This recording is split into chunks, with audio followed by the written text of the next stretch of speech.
আকাশ অন্ধকার আচ্ছন্ন হয়ে গেছে। এই তো এসেছে বর্ষার দিন। হঠাৎ করে আকাশ এরকম অন্ধকার করে রাখবে, গাল ফুলিয়ে রাখবে, আর তার মধ্যে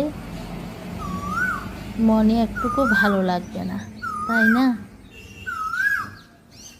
ঘরে বসেছিলাম, হঠাৎ করে এই আকাশের এই অবস্থা জানালা দিয়ে দেখে মনে মনে ইচ্ছা হলো যে এরকম একটু বৃষ্টির দিনে একটু ভাজা বড়া কিছু খেতে খুবই মনে টানে। কি খাবো বলে ঘর থেকে এসে এখানে দাঁড়ালাম।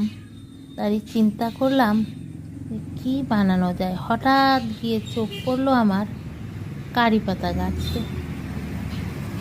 আর তখনই কারি পাতার এই যে গাছটা চোখের উপরে ভেসে ওঠায় মনে পড়লো যে কয়টা কারি পাতা নিয়ে নিই, তা দিয়ে আজকে মুচমুচে একটা পকোড়া বানাবো। আর তাই বসে বসে একটু খাবো।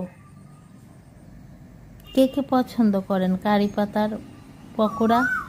কে কে খেয়েছেন? তাহলে অবশ্যই কমেন্ট করে জানাবেন।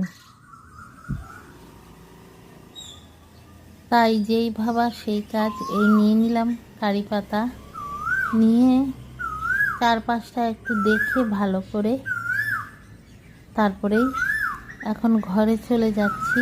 ঘরে গিয়ে পাতাগুলি দিয়ে একটু মুচমুচিয়ে করে বড়া বানাবো, আর সেই বড়া বসে বসে খাবো। এই দেখুন পাতাগুলি নিয়ে এসেছি। আর এই বড়াটা কিন্তু স্বাস্থ্যকর। অন্য কোনো ভাজা বড়া খেলে যেমন গ্যাস হয়, অম্বল হয়, এই বড়াতে কিন্তু তা হয় না। এই দেখুন মুচমুচে বড়া বানিয়েও ফেললাম আপনাদের কথা বলতে বলতে। আর সম্পূর্ণ ভিডিওটা দেখার জন্য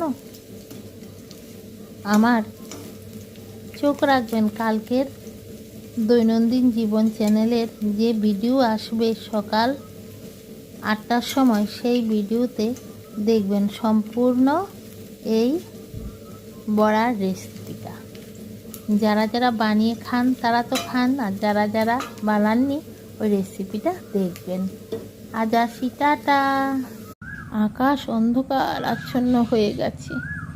এই তো এসেছে বর্ষার দিন। হঠাৎ করে আকাশ এরকম অন্ধকার করে রাখবে, গাল ফুলিয়ে রাখবে, আর তার মধ্যে